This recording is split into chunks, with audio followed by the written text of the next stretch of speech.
Looking for the best hair transplant advice? Well, you are at the right place. In this video, we are going to discuss a difficult case of more than 5,000 grafts in Norwood grade 6 male pattern baldness. But before we start discussing this case, if you are curious to know what kind of results you will have after your hair transplant, in this video we have very unique and something very special for you. So we request you not to miss out any portion of this video and keep on watching this video.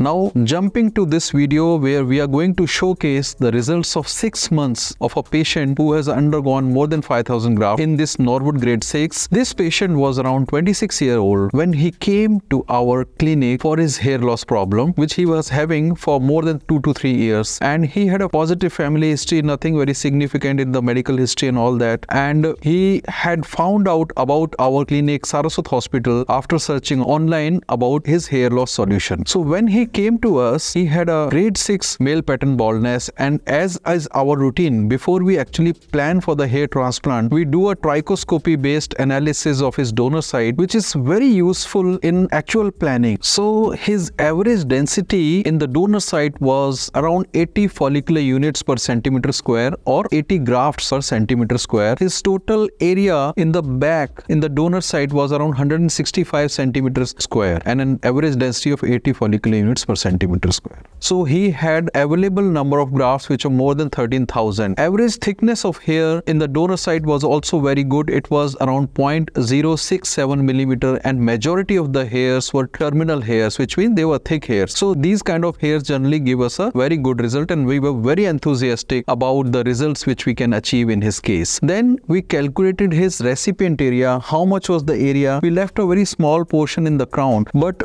we tried to cover his front and the mid scalp and up to the transition zone. So this area was approximately 147 centimeters square, and we planned to give a density of around 35 follicular units per centimeter square. So this needed approximately 5,150 grafts, and the data of the number of grafts is shown on the screen here. How many were 1 hair, 2 hair, 3 hair and 4 hair grafts. We request you to like this video because these likes mean a lot to us and give us a lot of encouragement to make such useful and informative videos for you. Next, coming to the procedural step, we first designed a hairline for him which started at his existing hairline, which was around 7 centimeters from the glabella, which is the midpoint between the two eyebrows. Also using a laser device, we made a symmetric hairline on both the sides, and we designed his frontotemporal angles, and we then marked the transition zone in the front where we were going to put the 1 and 2 hair grafts. So then we started with the procedure where after trimming the hairs, we gave local anesthesia to the patient, and this was done with minimum discomfort, and patient was very relaxed and comfortable during this procedure. Then we started with the slit making, taking care of normal angle and direction of the hairs in each individual area so that he can comb whatever hairs he get in the way he wishes. He can comb the hairs as per his liking of the style. If you want to plan out your hair transplant in a scientific and exact way, we welcome you to write down your queries in the comment section below or to call us or WhatsApp us at the numbers mentioned on the screen here. This patient kept on visiting us at regular intervals and underwent PRP sessions and was very disciplined in taking his medical treatment. So initially when he came at around 3rd month for the first PRP, the hairs had just started growing up and we were very confident that he is going to get very good results. But we were very surprised when at 6 months when he came, he had a absolutely full head of hair and the patient was extremely happy, and so were we after seeing such a good result. And you can see these results on the screen, and also you can see the combing videos which show a very good volume of hairs, which sort of increased his confidence level and made him extremely happy with his hair transplant results. Now let us discuss how you can know or get a peek inside your possible results after hair transplant. In our Saraswat Hospital app, we have a revolutionary artificial intelligence based technology for the first time in the world, by which you can get a peek at the results which you can achieve after your hair transplant by just downloading this app and taking use of the features which are mentioned in the app, and you will get your results, probable results, in 24 to 48 hours after a customized input from our American Board of Hair Restoration Surgery hair transplant surgeons. Along with that, you will get a questionnaire, 10 very important questions, none of which you should miss out when you are discussing your hair transplant with the doctor or the clinic. Also, we will tell you the possible number of grafts with the minor variations in that. So if you want to take use of this important feature, please download the app which is given in the description below. In the end, to conclude this video, please remember few important points which you should be knowing before your hair transplant. First is that your doctor should be well qualified. Always ask the clinic or the hospital where you're planning a hair transplant, who is the performing doctor, what are the qualifications and the credentials, are they member of ISHRS, ABHRS or not. This is very important. Second is how they are planning the hair transplant. How did they come to the number that this many grafts are required? Are they doing the detailed trichoscopy and discussing it with you? Also, what kind of instruments and gadgets are being used in your procedure? And apart from this, are they very transparent in the number of grafts? How do you come to know about the transparency of graft? How many grafts are extracted exactly? And in the last, do they have a dedicated follow-up team who is in touch with you if you have any problems to resolve that? And how accessible is your hair transplant doctor? And if you follow these steps which I have discussed, the chances of success of your hair transplant are going to increase dramatically. If you want to see another result of our hair transplant patient, please click the video on the left. And if you want to know more about hair loss, you can click the video on the right.